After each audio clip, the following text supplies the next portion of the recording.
Item ಯಾವುದೇ ಇರಲಿ try ಮಾಡಿ ಆಚಿ ಚಿಕನ್ ಮಸಾಲಾ. ನೌಕೆಗಳ ಆಶ್ರಯಕ್ಕಾಗಿ ಭಾರತಕ್ಕೆ ಮೊರೆ ಇಟ್ಟಿದೆ ಇರಾನ್. ಸಂಕಷ್ಟದಲ್ಲಿರೋ ಇರಾನ್ನ ಸಹಾಯಕ್ಕೆ ನಿಂತಿದೆ ಭಾರತ. ಇರಾನ್ನ ಲ್ಯಾವೆನ್ ಯುದ್ಧ ನೌಕೆಗೆ ಕೊಚ್ಚಿಯಲ್ಲಿ ಆಶ್ರಯವನ್ನ ನೀಡಲಾಗಿದೆ. ಇದೇ ನೀವು ಕೂಡ ನೋಡ್ತಾ ಇದ್ದೀರ ದೃಶ್ಯದಲ್ಲಿ, ಇದೇ ಇರಾನ್ನ ಲ್ಯಾವೆನ್ ಯುದ್ಧ ನೌಕೆ. ಇದಕ್ಕೆ ನಮ್ಮ ಕೊಚ್ಚಿಯಲ್ಲಿ ಆಶ್ರಯವನ್ನ ನೀಡಲಾಗಿದೆ. ಕೇರಳದ ಕೊಚ್ಚಿ ಬಂದರಿನಲ್ಲಿ ಡಾಕ್ ಮಾಡೋದಕ್ಕೆ ಪರ್ಮಿಷನ್ ಕೂಡ ನೀಡಲಾಗಿದೆ. ಈ ಒಂದು ಯುದ್ಧ ನೌಕೆಯಲ್ಲಿ 183 ಜನ ಸಿಬ್ಬಂದಿಗಳು ಇದ್ದಾರೆ. ನೌಕೆಗಳ ಆಶ್ರಯಕ್ಕಾಗಿ ಭಾರತಕ್ಕೆ ಮೊರೆ ಇಟ್ಟಿದೆ ಇರಾನ್. ಇನ್ನು ಸಂಕಷ್ಟದಲ್ಲಿರುವಂತಹ ಇರಾನ್ನ ಸಹಾಯಕ್ಕೆ ನಿಂತಿದೆ ನಮ್ಮ ಭಾರತ.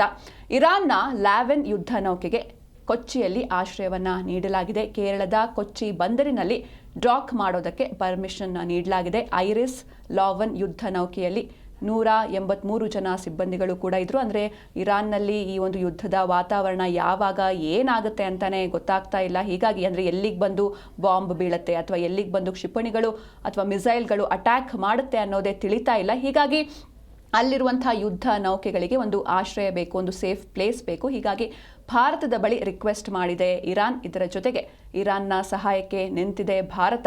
ಇರಾನ್ನ ಲ್ಯಾವೆನ್ ಯುದ್ಧ ನೌಕೆಗೆ ಕೊಚ್ಚಿಯಲ್ಲಿ ಆಶ್ರಯವನ್ನು ನೀಡಲಾಗಿದೆ. ನೀವು ಕೂಡ ನೋಡ್ತಾ ಇದ್ದೀರಾ L-41 ಐರಿಸ್ ಲ್ಯಾವೆನ್ ಯುದ್ಧ ನೌಕೆ. ಇದೇ ಯುದ್ಧ ನೌಕೆ, ಇದರಲ್ಲಿ 183 ಜನ ಸಿಬ್ಬಂದಿಗಳು ಇದ್ದಾರೆ. ಕೇರಳದ ಕೊಚ್ಚಿ ಬಂದರಿನಲ್ಲಿ ಡಾಕ್ ಮಾಡೋದಕ್ಕೆ ಪರ್ಮಿಷನ್ ನೀಡಲಾಗಿದೆ. ಇರಾನ್ನ ಲ್ಯಾವೆನ್ ಯುದ್ಧ ನೌಕೆಗೆ ಕೊಚ್ಚಿಯಲ್ಲಿ ಆಶ್ರಯವನ್ನು ನೀಡಲಾಗಿದೆ. ಇರಾನ್ ಸಹಾಯಕ್ಕೆ ಬಂದು ಕೇಳಿದೆ ಭಾರತವನ್ನು. ಭಾರತ ಕೂಡ ಅದಕ್ಕೆ ಒಪ್ಪಿ ಆಶ್ರಯವನ್ನು, ಅಲ್ಲಿರುವಂತಹ ಇರಾನ್ನ ಯುದ್ಧ ನೌಕೆಗೆ ಆಶ್ರಯವನ್ನು ನೀಡೋದಕ್ಕೆ ಒಪ್ಪಿದೆ ಭಾರತ.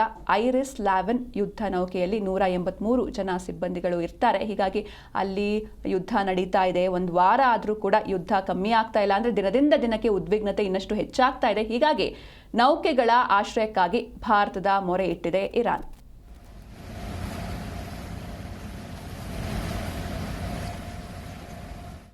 ಯುದ್ಧದ ಮಧ್ಯೆ ಇರಾನ್ನಲ್ಲಿ ಮತ್ತೆ ಕಂಪಿಸಿದೆ ಭೂಮಿ. ಇರಾನ್ನ ಬಂದರ್ ಅಬ್ಬಾಸ್ ಬಳಿ ಭೂಕಂಪನವಾಗಿದೆ. ಇರಾನ್ನ ಪ್ರಮುಖ ಪ್ರದೇಶ ಬಂದರ್ ಅಬ್ಬಾಸ್. ರಿಕ್ಟರ್ ಮಾಪಕದಲ್ಲಿ 4.1 ತೀವ್ರತೆ ದಾಖಲಾಗಿದೆ. ಭೂಮಿಯ 10 ಕಿಲೋಮೀಟರ್ ಆಳದಲ್ಲಿ ಕಂಪನವಾಗಿದೆ. ಯುದ್ಧ ನಡೀತಾ ಇದೆ. 1 ವಾರಗಳ ಕಾಲ ಕಂಟಿನ್ಯೂ ಆಗ್ತಾ ಇದೆ. ಸುಪ್ರೀಂ ಲೀಡರ್ನ ಹತ್ಯೆಯಾಗಿದೆ. ಸಾಕಷ್ಟು ಸಾವು ನೋವುಗಳು ಸಂಭವಿಸಿದೆ. 1300 ಚಿಲ್ಲರೆ ಜನ ಇಲ್ಲಿವರೆಗೂ ಸತ್ತು ಹೋಗಿದ್ದಾರೆ. ಇದರ ಮಧ್ಯೆ ಮತ್ತೊಂದು ಆಘಾತ. ಈ ಒಂದು ಯುದ್ಧದ ಮಧ್ಯೆ ಇರಾನ್ನಲ್ಲಿ ಮತ್ತೆ ಕಂಪಿಸಿದೆ ಭೂಮಿ. ಈ ಹಿಂದೆಯೂ ಕೂಡ ಇದೇ ರೀತಿ ಆಗಿತ್ತು. ಮತ್ತೊಮ್ಮೆ ಭೂಕಂಪನದ ಅನುಭವವಾಗಿದೆ. ಇರಾನ್ನ ಬಂದರ್ ಅಬ್ಬಾಸ್ ಬಳಿ ಭೂಕಂಪನವಾಗಿದೆ. ಇರಾನ್ನ ಪ್ರಮುಖ ಪ್ರದೇಶವೇ ಈ ಒಂದು ಬಂದರ್ ಅಬ್ಬಾಸ್. ರಿಕ್ಟರ್ ಮಾಪಕದಲ್ಲಿ 4.1ರಷ್ಟು ತೀವ್ರತೆ ದಾಖಲಾಗಿದೆ.